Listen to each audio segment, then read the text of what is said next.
Hey, Jeff, Eric Thorslin under attendees. Can you move him over to panelist?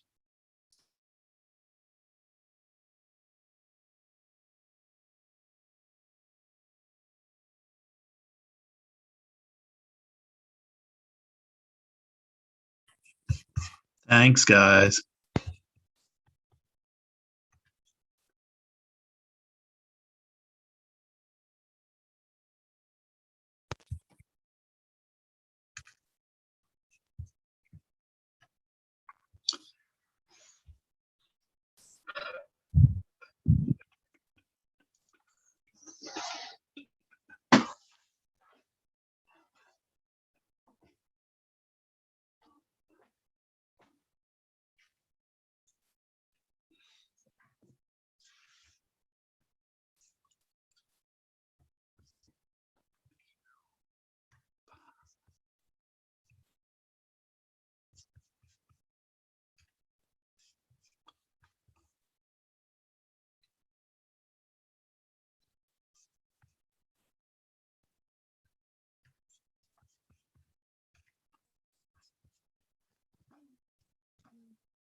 All right, it's 6:32.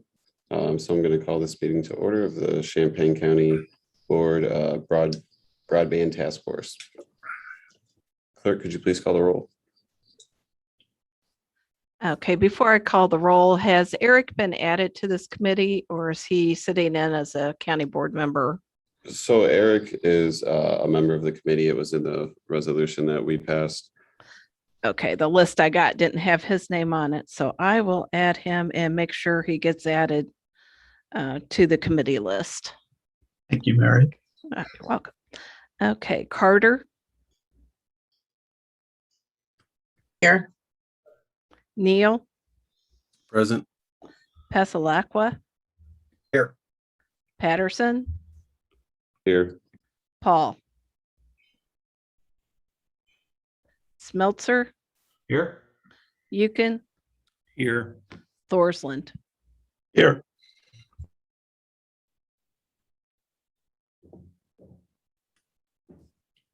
All right, and this is the portion for public participation, but as there looks like there is none, we can move on. Are there any board-to-board communications that don't really relate to the other agenda items that anybody would like to share?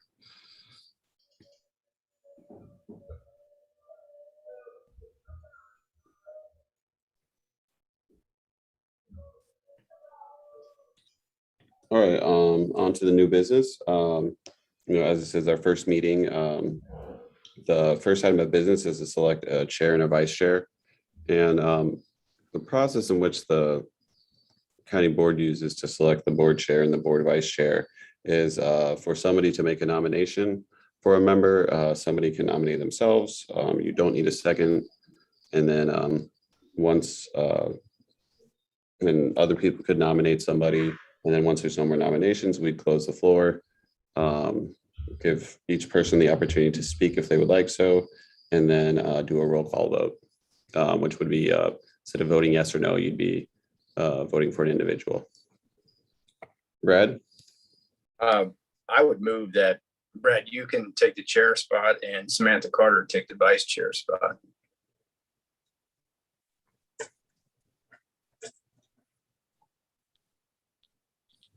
I will agree. Okay, I'll be vice then. You said who's president? Or I'd accept that. Kyle, if you could repeat that for Jacob, he's here. Maybe Jacob has a nominee as well. All right, yeah, we excuse me. This is the point where we're selecting a chair and vice chair, and we're following the same process that the board uses for selecting the board chair and vice chair. The floor is open for nominations. So, any member of the task force can nominate an individual, they can nominate themselves, and they do not require a second.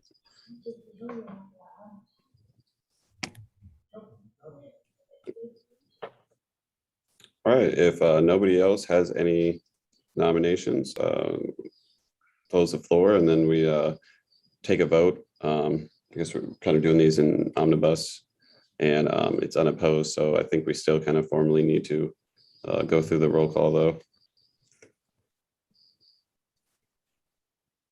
All right, clerk, could you call the roll? Carter. Yes. Neil. Yes. Pasalacqua. Yes. Patterson. Yes.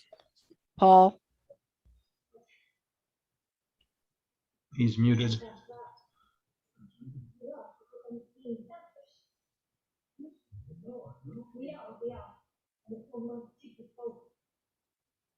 Paul.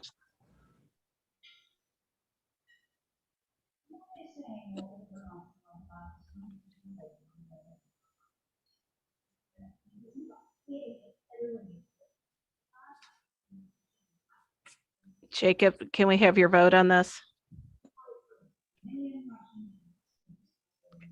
We'll skip him for now. Smeltzer. Yes. Yukon. Yes. Thorsland. Yes. I'll go back to Jacob Paul.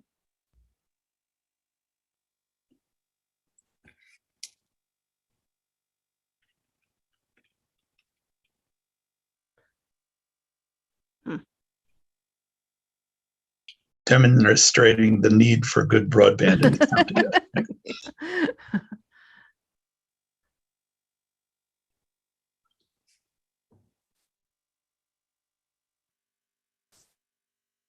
Jacob Paul, can you hear us?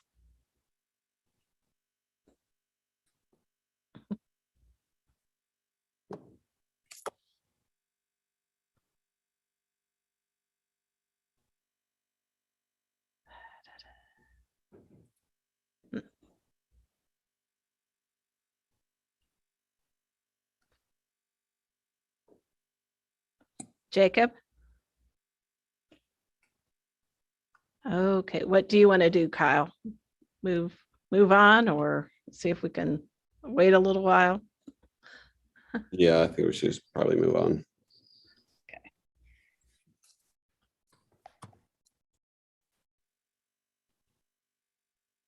I guess it's your show now, Mr. Yukin. Thanks, thanks, Kyle, and thanks all of you, and congratulations, Samantha. I think, right? I see Mike up there laughing, so I'm not so. So, oh, there you go. Well, the next thing on the agenda was interview questions. We were sent the proposals. Let me rephrase that. We were sent the RFQs from the 5 companies that submitted them. And the selection committee, which Kyle outlined in one of his emails, indicated that they were looking for some input from us, meaning the task force, for interview questions, wanting to engage us as a committee to make sure that we had a part in this and was able to help that selection committee. So with that, did folks have time to think about that? Do you have ideas for questions as you do the interviews?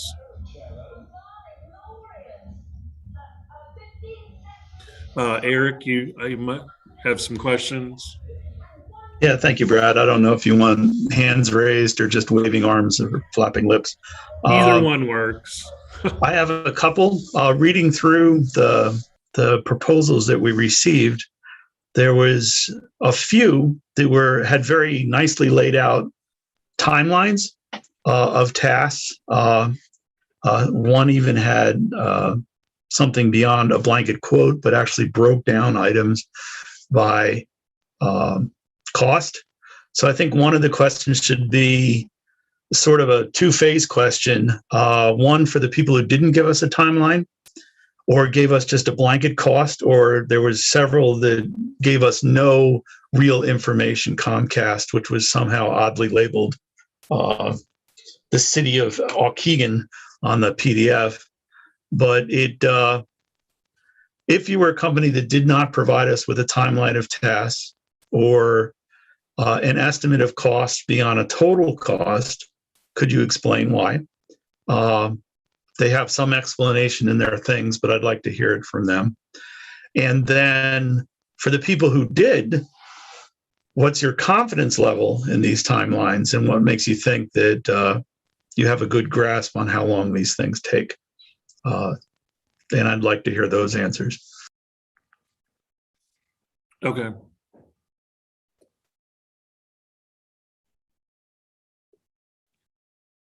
I've got it, Eric. Yep, got it. Yes, MC.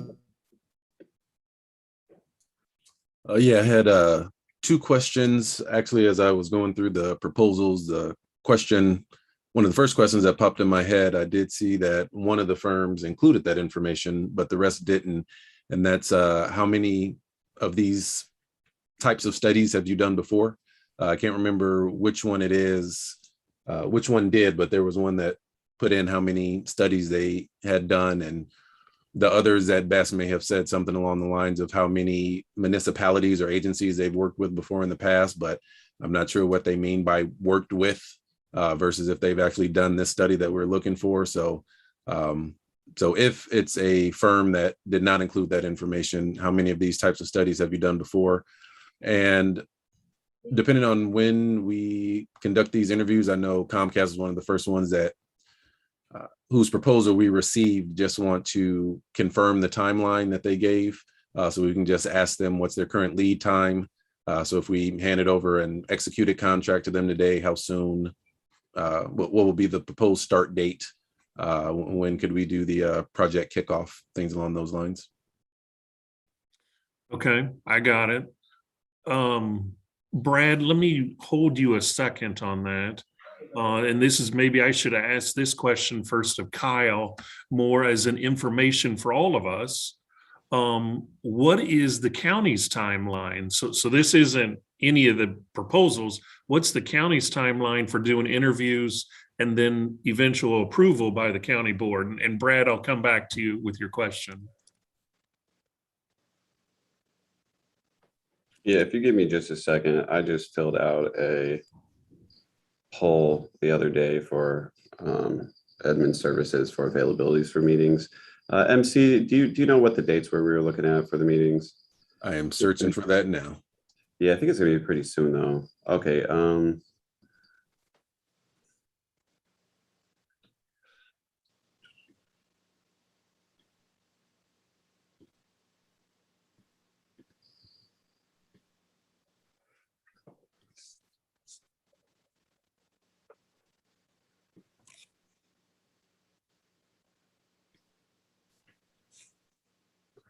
I think we're looking in the window. Actually, next week were the dates that we were looking at.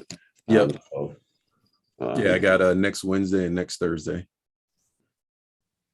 Okay, But with discussions with Darlene, which Darlene is taking the lead on the RFQ process, I think the intention is to have something brought before the county board next month. so that would be October, just to be clear. Mhm. Yeah. Okay. So maybe that it doesn't address what MC was talking about, but that maybe gives all of us a little bit of an outline of the soonest a company would be approved and that type of stuff. So, okay. Brad, I'm sorry that you're All perfect. All perfect. Pardon me if I missed it, because I was not able to give my full attention, but has the Farm Bureau worked with any of the people that provided applications? No, I know none of those companies. I've only heard of the one, I don't have it in front of me, the one they've got an office in Springfield. I've heard of that company, but I have not visited with them 1 second. Nope. Okay. Mike? 10 years ago, Doug Dawson had a contract with the city of Urbana to review what we did with UC2B while it was still in the development stages. So he's a little bit familiar with the community. Sometimes familiarity does not necessarily bring warm, fuzzy feelings. So we'll see what that turns into. I don't know that I have a couple of questions for them, but maybe these can be put in the form of questions. This opportunity is very unusual in the same way that Champaign County is very unusual. You have a large urban area, not large, but Champaign-Urbana at any rate, that has some pockets that need some help. And then we have a massive, almost 1,000 square mile rural area. And that needs some help, but it's a very different kind of help. And some of these proposers assume we're just going to build fiber everywhere. A couple of them actually suggested some wireless technologies they thought would work, and I thought that was a good thing. But I guess we need to ask, how wedded are you to an all fiber solution? Because I think some of them are, and some of them left the door open to some sort of hybrid solution. And it would be good to hear for the selection committee to hear what their thoughts are on that. Some of them assumed that the county was going to run this like a business. And I don't know that the county board has made a decision that they have any intention of running this as a business, as a competitive ISP. Maybe that decision's been made, but I don't think it's public at any rate.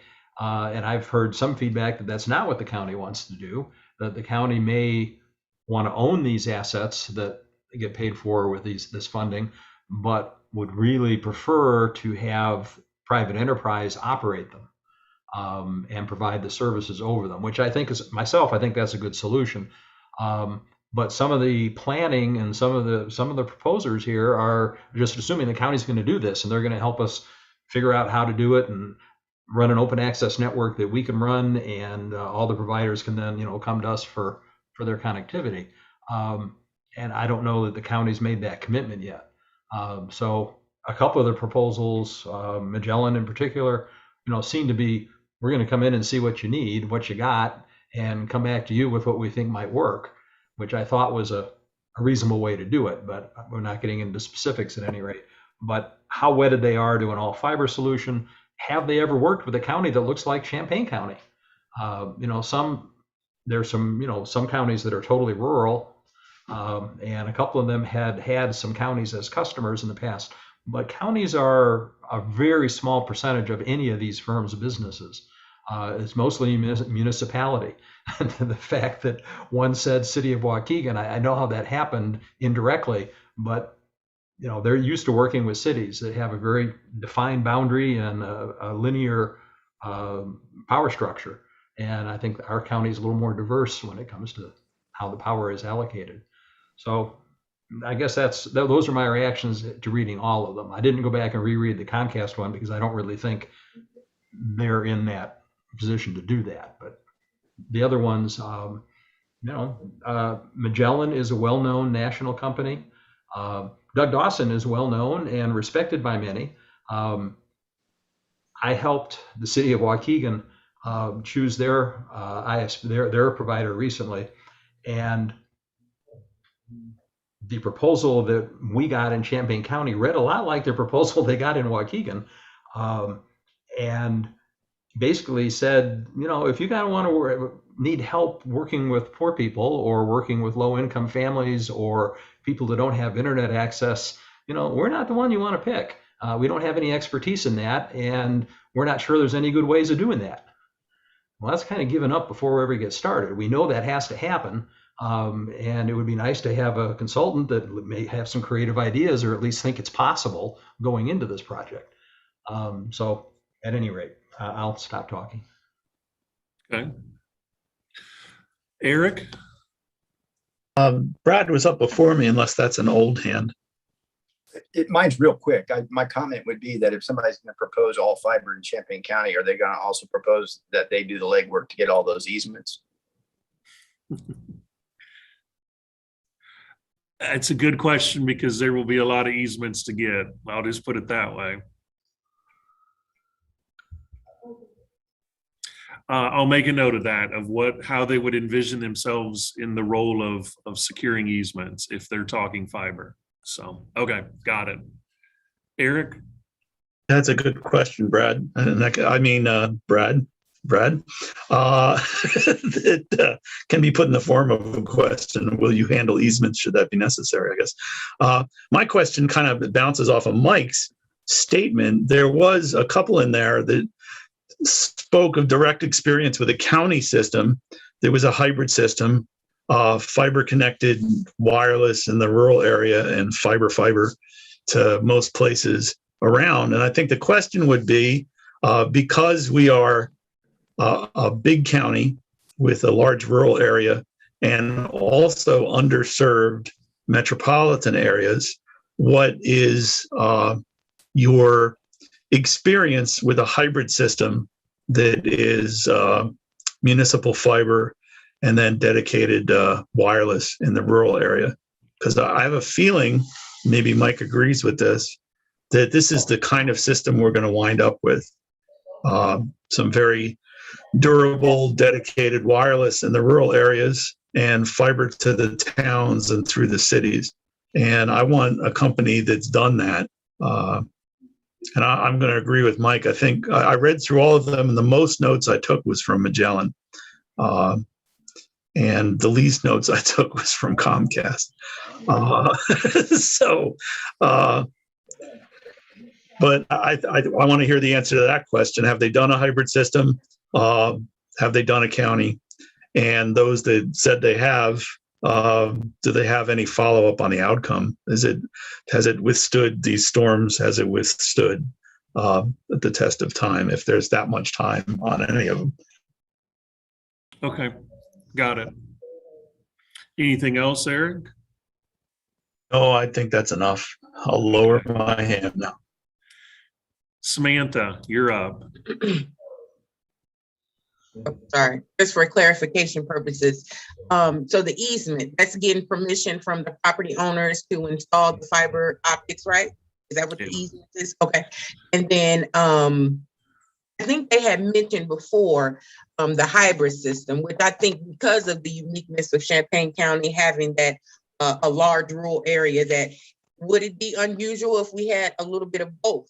You know, like, Eric had mentioned, hybrid for the rural counties and then the fiber optic, because UC2B, is there any way we can get a map of where their lines are installed? Oh, sure. Because I know okay, because I know they were not quite finished. Some people got the fiber optics, some didn't when that was going on, when that project was going on. So we will get a map to show. Yeah, and that's a work in progress. They're building right now, and they're continuing to build. But yeah, I can send out a map. Kyle, I'll send you a map, and you can forward it to everyone. That has exactly what's been built in the past, what's being built this summer, and what UC2B is proposing to do with its grant program for next year. Okay. And that's something that I talked to the county board about when we had the meeting a month and a half ago. Is that there are some areas that are partly in Champaign County and partly in the city that are in the same census block group.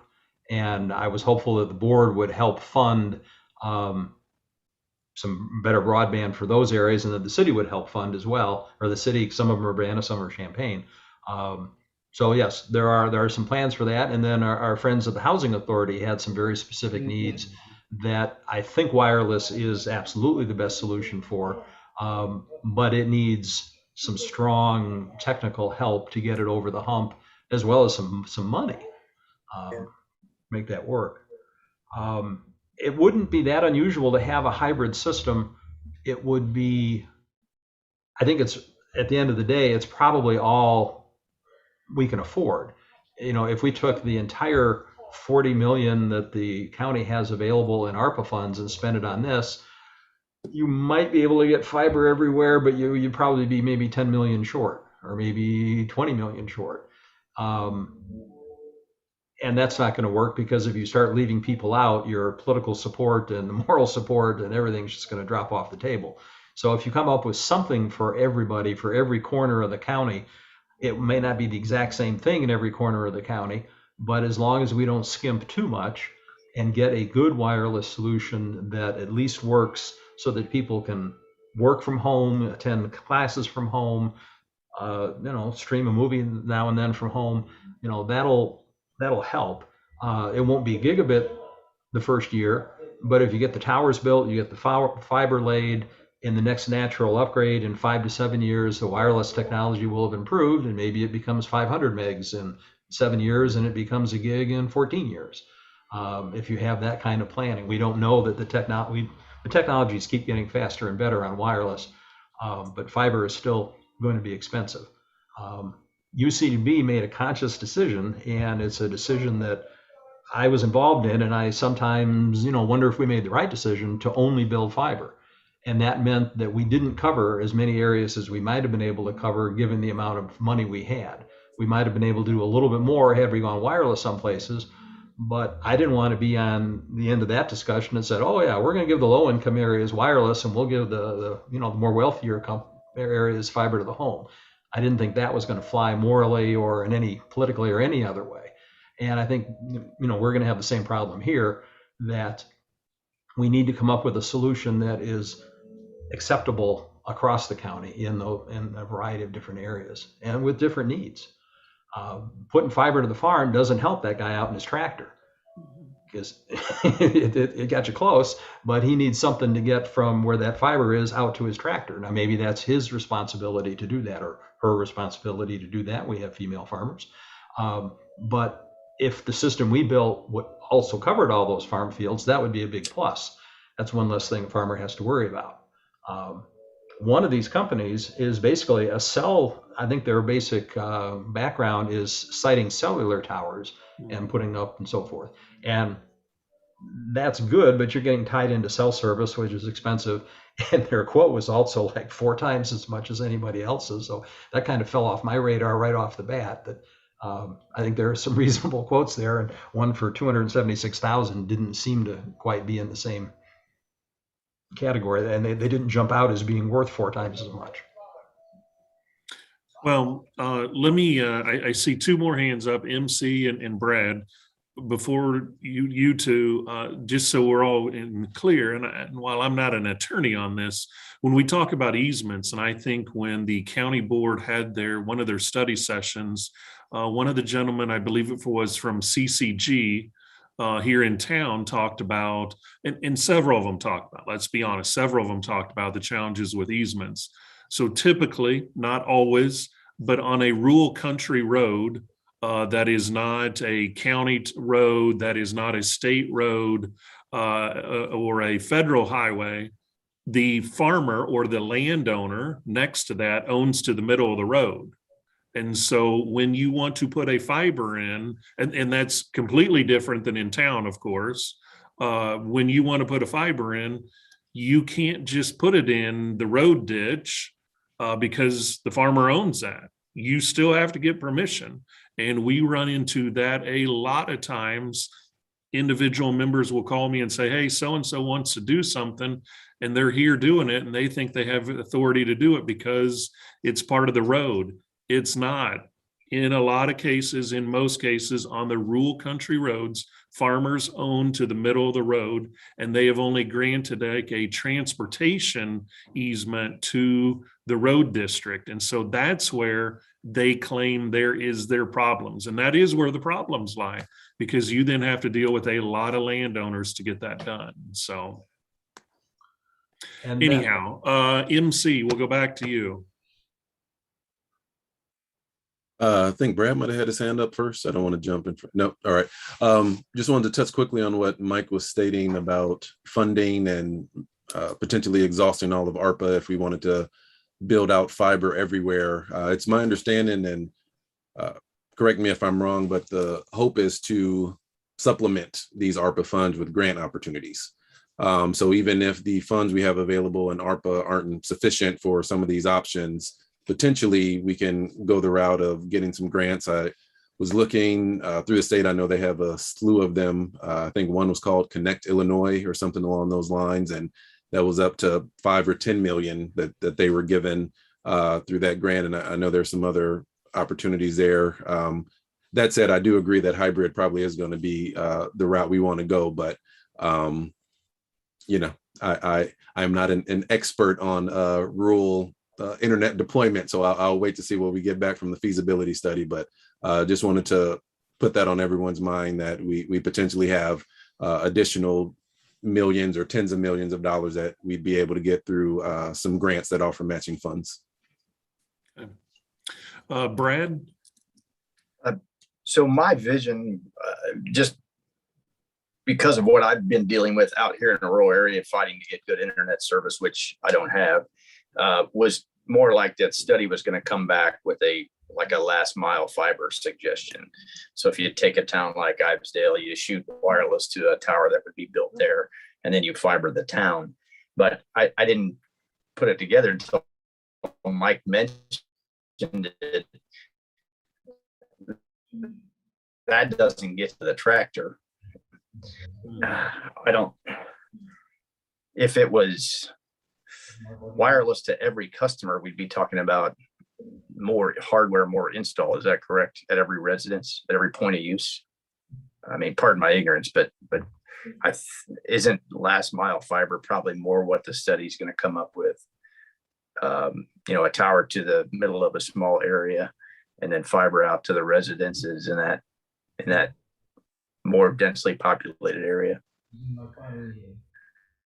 Well, I think that you'll have to kind of see what they come up with. I mean, I think one of the other things, and this doesn't exactly answer what your question, Brad, but one of the things we all have to remember is the ARPA funds say you need to get to 100 symmetrical. That means 100 upload speed and 100 download speed, or the system needs to be designed to be scalable to that.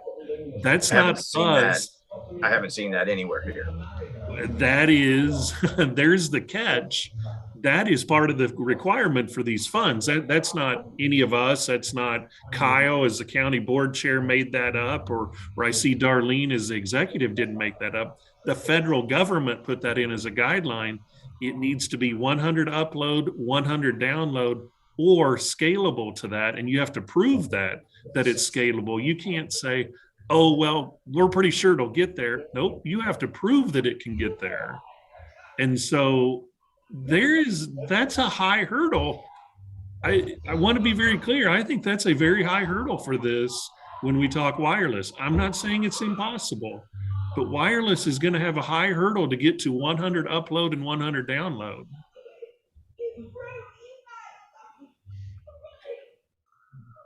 Brad, did you have a follow-up on that? One other thing that I had just seen by accident, I had seen down around Effingham was advertisements for, I feel like I'm losing you guys. You lost the video, but we still hear you, Okay. or at least I do. That's okay. What I had seen is a gig for $70. So I don't know what they've got going down there. Maybe somebody knows about that. I didn't see the company name. Maybe it's fiber. I don't know. I can answer that. And then I'm looking at the screen. Brad, you probably won't like this. Eric will chuckle. So I live on the outskirts of Mahomet. I get 1 gig for about $70 a month. So that's here, and I'm fiber, and I'm just on the edge of Mahomet, and I get it from CCG is my provider. So I've got pretty good internet access at home. And I had to turn my video off because the screen freezed. Right, that's correct. Yeah, where So- you're at, Brad, there's I guess enough density for them to find this profitable. And Correct. where you are, Brad, there's not, I guess. Well, Volo in particular offered the 13 of us out here last mile fiber if we'd pay for the tower, which was going to be $2,000 a piece. And nobody wants to come up with $2,000 a piece to build a tower for 12 of us. And I think that was actually a low number. Yeah, ARPA money doesn't go very far for this kind of construction, and with the stipulation of the gig. Well, not gig, just 100. 100, Okay. 100. 100. Okay. Well, that's still pretty, like you say, I get, on a good day, I get 24. On a bad day, I get 6. Mhm. Yeah. So, Mike, you had a question to? Well, I'm going to throw this back in your lap, Brad. Thanks. When we did UC2B, we ran fiber out to the edge of the community, and we built in front of a whole bunch of farms. And we learned, we actually have a map, and I've got an old copy of it someplace, that mapped out all the property that Mrs. Lowe owned in Champaign County, and avoided it like the plague, because she just doesn't believe in granting easements. She has a reputation for, negotiating forever and then finally saying no. And we were under a deadline to get it done, within 3 years. And so we had to route our fiber very specifically to avoid her properties because she was never going to grant an easement. Now, I think the Farm Bureau is a wonderful organization to rally the farmers, the rural community, and say, look, you can be obstructionist if you want, but that means you're not going to get fiber. And if you grant an easement, we'll pay you $1. And if we wreck your drainage tile, we'll fix your drainage tile or whatever. But this is your opportunity to catch up with the world, and it's only going to happen once. Mhm. Or if we have another Republican president, we have to fix the economy afterwards. What do I know? But Who knows? it happened 10 years ago. It's happening again. Maybe in 10 years from now, it'll happen again. But nonetheless, this is your opportunity to get this done. And if you want to, say, oh, I don't want that in front of my farm, fine. We'll leave you behind and we'll figure out some other way. We'll go around you. And you have to kind of be that blunt with people for them to understand that. But I think the Farm Bureau has the relationship to help communicate that. All of these consultants wanted a front person, wanted, some local point of contact for asking questions, who's going to make decisions. And that's going to be an interesting question. Who's going to make, because they're going to have eventually, if they implement this, even as they go about doing their proposals, they're going to have lots of little questions that will affect how they go. Right. But if the Farm Bureau is successful in talking to its membership, and not all Champaign County farmers are members of Farm Bureau, are they, Brad? No, not all, but Okay. a lot of them are. A lot, and that's fine. But I think the pandemic has certainly taught most people that this is important and it needs to be fixed. And this is an opportunity to get it done. And if the fiber can be put in a reasonable way that doesn't ruin their drainage tile or affect their crops or anything else, it's a good thing. Right. And the closer we can get fiber to your home, the better. If literally the last mile is just wireless, that's much better than if the last 10 miles are wireless. Right. So, you talked, Brad, I think you were talking about, what BOLA was proposing to do. What I would think this project would do was this project would get fiber out to your subdivision or to your area. And then there maybe is a tower that can provide 100 meg or maybe 300 or 400 meg to those 12 farms. So it'd be just the kind of the opposite, fiber to get the big data close, and then wireless for the last, sometimes it's just 100 feet, sometimes it's 5,000 feet, but it could even be longer. There is this new tech, it's not a new technology, but there's a new technology in the broadband business called CBRS, Citizens Band Radio Service. And the federal government has taken some of the bandwidth that used to be involved with citizens band radios, CB radios and truckers and so forth, and they've allocated it to broadband. And there are companies that are now deploying fixed wireless systems that use those wavelengths for broadband. And there are now cell phones that will talk to those towers directly.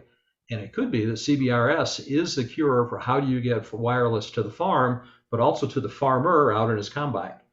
If he has a CBRS enabled cell phone or radio of some sort in his cab, he can just talk directly to the tower from the middle of his field. And one of the companies specifically talked, I think it was Magellan, but I don't remember. We'd want to, I think it's for a question list, we'd want to ask them to address how does CBRS fit into, or could fit into this. And some of these guys are going to know a lot about it, and some aren't going to know anything about it. I know just enough to be dangerous because I haven't had to know this stuff for a while, but I know that it's out there. We looked at it briefly for a test for UC2B, and we just recently, and decided not to go that direction, just because those cell phones are so new that most people don't have them yet. And it wouldn't be useful. That Wi-Fi was going to be far more useful. It was a Champaign County housing thing we were looking at. And Wi-Fi would be much more useful because any cell phone out there will talk Wi-Fi now. So yeah, the easements are important, and they're going to be hard. But I think if the thing that got UC2B through the first time was the community got behind it. We had volunteers, we had people in T-shirts, putting signs in their front yard. People thought we were doing a good thing, and hopefully we did a good thing. And people, got along and made it happen. And I think the farming community can do that, and we can get around some of the easement issues. But there will be some holdouts, and I think Mrs. Lowe is still with us. I heard she was sick, but and she'll be one of them, and she owns an awful lot of farm property. Yeah. I'll bet she's not a Farm Bureau member. She is. So. Oh, she is. Yeah. Oh, yeah. So I speak mean about one of your members. Yeah. So let's. I want to make sure that everybody gets the opportunity. Kyle, you're on the selection committee, so maybe this has been more for you. But do you have anything you want to add as we talk about questions or? Not really. I think I'm more just trying to, take in this insight, kind of reflect on what to, how to approach this. But no, that's, it's been pretty good discussion so far. Okay. Darlene, want to make sure again, everybody that's on has an opportunity. Darlene, any thoughts of what you've heard or questions that you're thinking of or and again, you're on the selection committee, so it's a little different to ask you, what questions do you have? You're on the committees. So, but anything you want to add at this point? Yeah, I would like to just say, I'm sorry I got on the meeting a little bit late, but I have some concern about the fact that we've been talking about the individual proposals at this public meeting because we have not finished our RFP process yet. And I think that saying the names of, I mean, we certainly could distribute like who applied, but I think talking about the details of the proposals and the costs that they submitted for quotes, et cetera, I think we could be in a little difficulty there. So I have some concern about that. I think we should stick to if there's questions we think we want to ask them. And I guess you've probably already been almost all the way around at this point, but I would stick to that if I were doing this meeting. Sure. All right. Gotcha. Jacob, were you able to connect with us? We can see you, but Jacob, again, you're part of the selection. Do you have any questions questions you'd like to add or?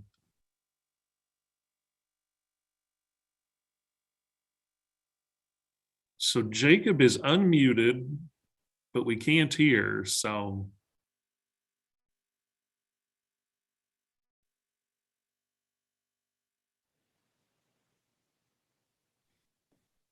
Well, we're having some technical difficulties with Jacob. As far as myself, I had a few questions and I can type these up or send them, but a little bit of it was, I think we talked about it. Can we get fixed wireless to 100 and 100?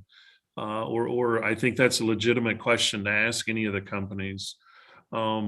A lot of these companies talked about their experience, and it has kind of been brought up of their experience in town. Not very many of them talked about the rural areas. What is their experience with in the rural county area? So I think that's a legitimate question. None of them, let me rephrase it. Going with what Darlene said, I think a question about affordability, asking them how have they helped the customers that they have worked with affordable broadband or affordable connection. That is something that the county board talked a lot about. So I think asking the individuals about the affordability side of how they've tried to address that. I think asking them about the last mile, what has been their experience with connecting last mile connection. A lot of talk about communities, but there's a difference between communities and last miles. So I think that's a fair question for them. So I think those are some of the questions I had that would be for all of the companies that when we talk about trying to get some information from them. Jacob, I saw you disconnected maybe and came back. Jacob, can you hear me this time? Yes, we can. Great. Right. See, this is what I was going to lead to. My question was the future of people's devices and how they connect, because this is over my cell phone now. So the idea of putting in fiber optic for people who aren't going to use it, and how we can make it competitive for us to sell the lines that we put in. Because if I can't use it on my computer's only in my office, how we find a system where I think, computers are kind of on the way out in the sense of the way that, it's a stationary idea. So that should be something that I think we should look into as well. Sure. Kyle, because I have not, or Darlene for that matter, because I've not chaired per se a committee like this, do you need me to submit these questions? I've generally written all these down, or no, Mary has that, or you tell me. Yeah, Mary has been keeping minutes. Okay. So I can ask Mary, have you gotten all the questions? I believe I have, and I'll probably go back and listen to this again tomorrow just to double check and be sure. But I think I was getting all the pertinent questions as you were going along. Okay. So I think everybody's had a chance to speak. And some of us a few more times. I don't see any other hands up. Kyle, did you have something you wanted to bring up? No. Okay. It sounds like Mary has them. We heard Kyle indicated earlier that perhaps it looks like interviews are next week. That still, in my mind, gives us maybe another day or two. If something pops into your mind later tonight or tomorrow morning, I suspect we can send them to either Kyle or Darlene, and Mary will get them. Correct, Mary? You'll eventually get them from one of those two, correct? Yes, they can always forward them to me. So, and then we Sure. can get the list together. Just understand that the interviews are next Wednesday, so don't wait till Tuesday night and, oh, something popped into my mind, it's Tuesday night. No, don't do that. Let's get it done. If you have something that pops in your mind, write it down, get it sent as soon as you can. So anything else on that as we talk about questions that we would suggest the selection committee use? I'm sure they have their own. I'm sure that they have a bunch more than what we surfaced. Any other thoughts on that? I was wondering if I could ask some questions of what are some goals of people in their individual district and what they've heard from those people, so we can have an idea of, or we can come to a consensus as this group of what is our goal when we ask these people. Because I'm sure we all have a different goal for ourselves and our constituents.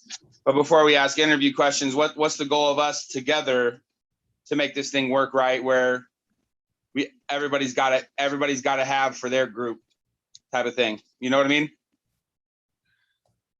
Perhaps I can give first shot at that to Kyle or Darlene to answer what they think their goals are from this. Well, the result, what we've told the folks we wanted with the RFP is that we want them to work with this committee to develop a plan for the county to build out the county. So that would be, once we select the consultant, we would have them work with you guys to determine what those goals, each area might have a different goal. I know sometimes the urban areas might be a little different than the rural areas. There might be different strategies, as was mentioned earlier this evening. Some would be fiber, some would be towers, whatever. So those would be the kinds of planning decision points. And then this committee, how in a few months, would come up with a plan to recommend to the county board that they should say, this is the county's plan for trying to build it out. And then the county and other entities could work on those steps to make it happen. But at that point, this committee probably could just, dissolve. This is the committee to work on developing the plan. And then the action steps to make that happen over the next few years, or however long it would take. Does that make sense? Yeah, it does. I just want to make sure that, we if it is a priority for the county, that we all treat it as such. You know what I mean? If there's a lot of ARPA stuff going on, that we make it a point of, for the selection, that we do make something work smoothly.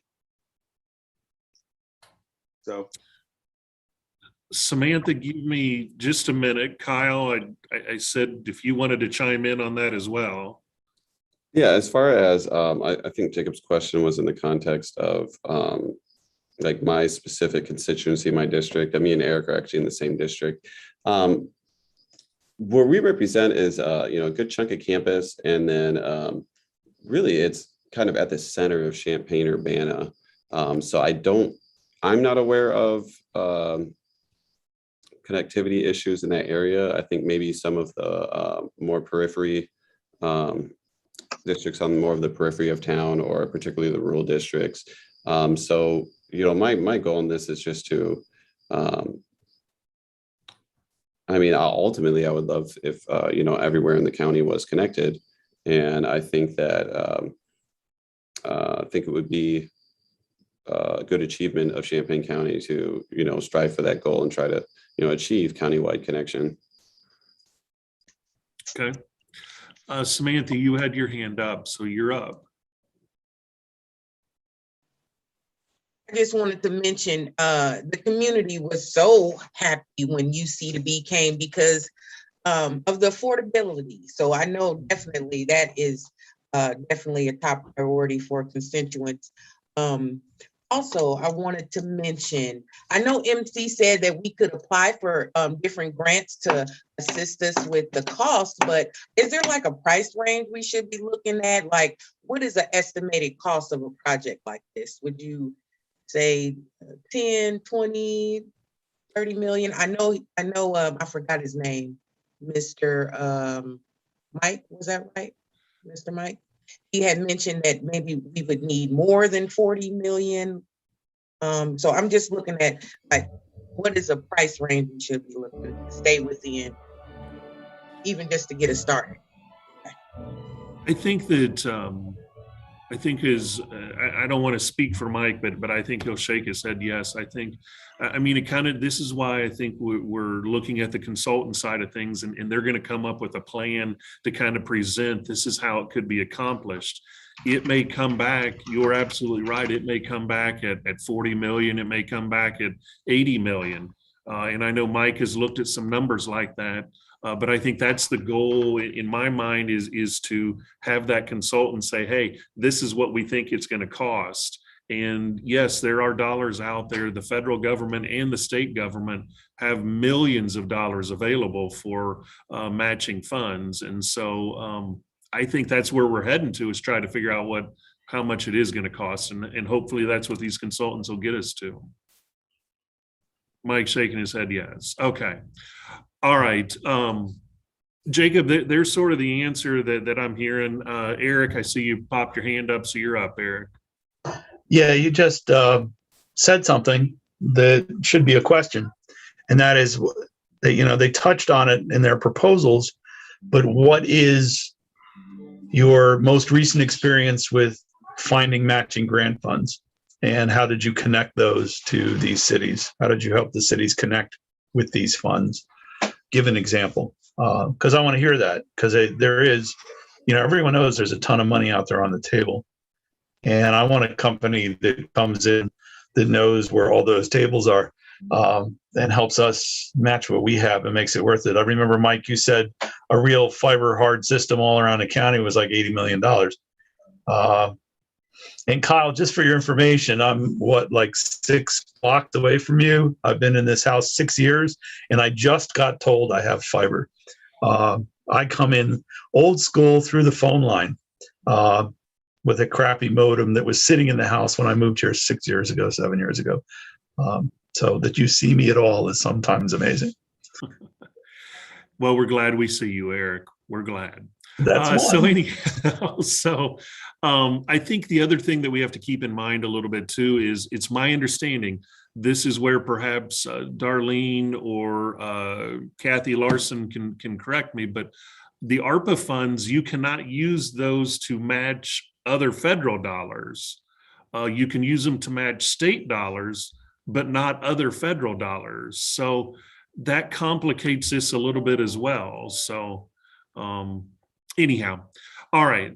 So let's wrap that up. Let's move on to the next item of the agenda, which is talking about meetings and our next meeting date or frequency of meetings. What do you guys think?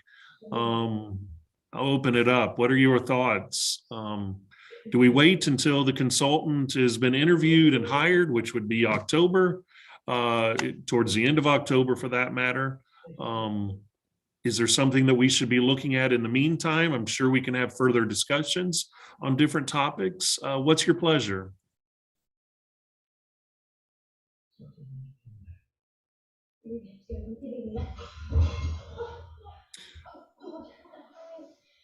So I will say, Darlene, what's your thoughts? Or Kyle?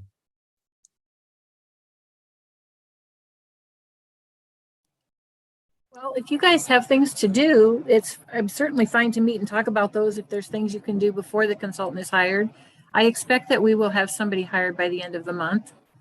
But that we have a week or so to do interviews, and then it's a matter of negotiating contracts, and it could be a little bit longer than that, but it shouldn't take till the end of October, I wouldn't think.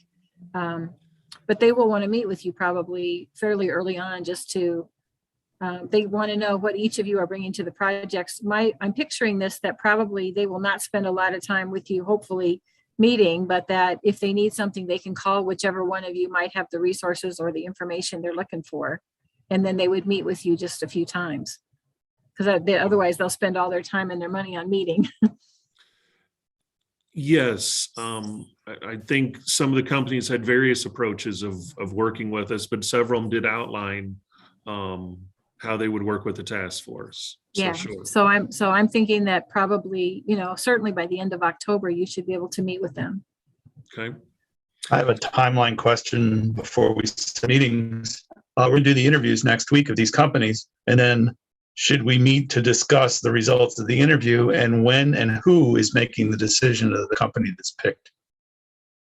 So the RFQ outlined who was the selection committee. The selection committee is Jacob and Kyle and MC, Kathy Larson, and myself. So there's 5 of us that are on the selection committee. And then, once that happens, then they will work with the entire committee at that point to make the plan happen, however you need them to do things for that. Eric, I will be honest. Thanks. I look at when it comes to the interview committee, I look at us as kind of an advisory, as we said, what are some questions, and providing them some additional input. But at the end of the day, that interview committee or selection committee is the one that's got the responsibility to do that's the way I interpreted it. I think that's the way I'm understanding it from Darlene as well.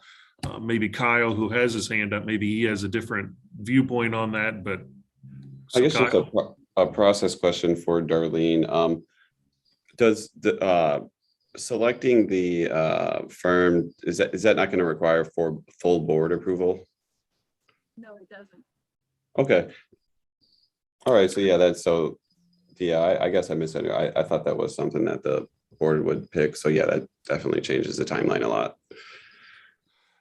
So with that in mind, then Darlene, again, we'll say, when would you anticipate?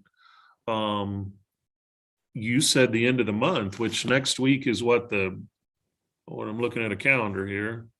So next week we'll be doing interviews. That'll be the 3rd week of September. Yeah. Then the group will need to talk about who the selection would be. Let's just give that another week for safety. And then I would negotiate a contract with them, which could take another week or so. I don't expect it'll be we'll probably be finished by the middle of October. So by that time, somebody will be hired. Now, then they'll have to schedule, their staff to be able to meet with you guys. Right. So, right. Yeah. So hypothetically, we're saying, for those of you that are looking at a calendar, hypothetically, by the 15th of October, which is a Friday, you could have everything ironed out, and that company could be starting hypothetically around that time frame. Yeah. So if you guys wanted to schedule some kind of meeting, maybe the last 2 weeks, like the last week of October, for example, that's probably enough time. It's just then it becomes a matter of their schedule when they can have somebody meet with you. I understand. So probably easier on Zoom, as you are aware, they will have to travel most likely. So actually having the Zoom meeting is potentially easier for scheduling things. Right. So the way it sounds, I like Darlene's approach there, that maybe that last week of October, so that I'm looking at a calendar, that'd be the 25th. It may be worth us to tentatively pencil in a date when, and that way the group that is selected, then we can tell them, Darlene or Kyle or the selection committee can say, hey, by the way, this is when tentatively the task force is meeting next, so that can be shared with them, up front of this is what they're thinking. Is there a day of the week that works? Again, being newer to, trying to schedule some things, Kyle and Darlene, you guys know the county board schedule, which I'm sure I can pull up. I know it's on the website of what would be the county board for a meeting schedule that week, not county board meeting. That would be the county week board. before. Yeah. I'm sorry, Brad. That would have been the week before the county board, I suspect, not the last week. So the last week, the board has on the calendar potentially study sessions on the Tuesdays, which would be Tuesday the 26th. But I don't think they're going to be doing study sessions at that time?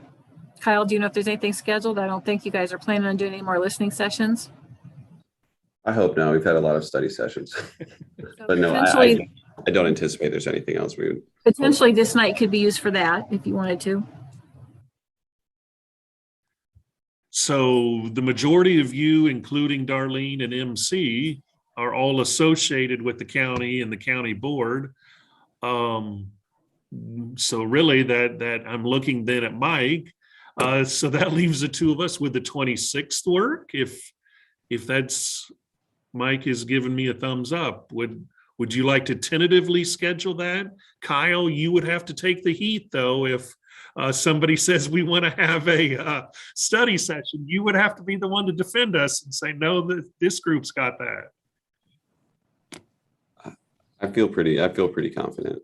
You feel you could handle the pressure of if you can tell them no. Okay.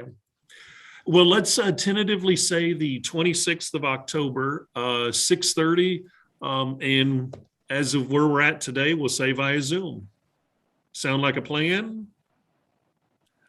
Yep. I sounds see good. head shakes. I see thumbs up. All right. What else for tonight?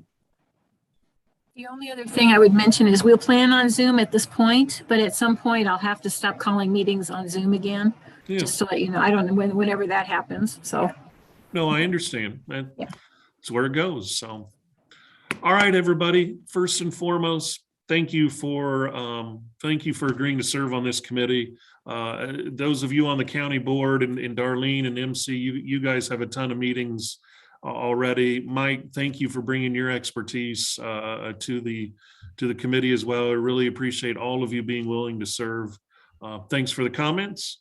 And again, our next meeting is October 26th at 6:30 tentatively. That is pending. The consultant can do that. And if you come up with any more questions that you think of in the middle of the night, you wake up and like, bingo, that's a question we need to ask. Please get them to Kyle, Darlene, or Mary. So otherwise, everybody, have a good evening.